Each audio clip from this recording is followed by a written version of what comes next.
A linked list is a linear data structure where each element is a separate object. Linked list elements are not stored at contiguous location. The elements are linked using pointers. Each node of a list is made up of two items, the data and a reference to the next node. The last node has a reference to null. The entry point into a linked list is called the head of the list. It should be noted that head is not a separate node, but the reference to the first node. If the list is empty, then the head is a null reference. Arrays versus linked lists. Arrays and linked lists both are linear data structures.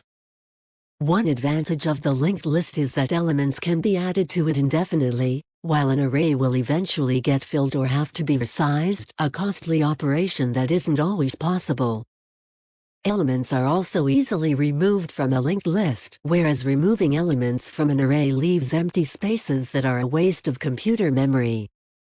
However, unlike arrays which allow random access to the elements contained within them, a linked list only allows sequential access to its elements.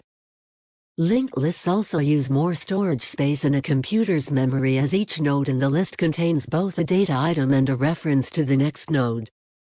It follows that linked lists should be used for large lists of data where the total number of items in the list is changing. Arrays, on the other hand, are better suited to small lists, where the maximum number of items that could be on the list is known.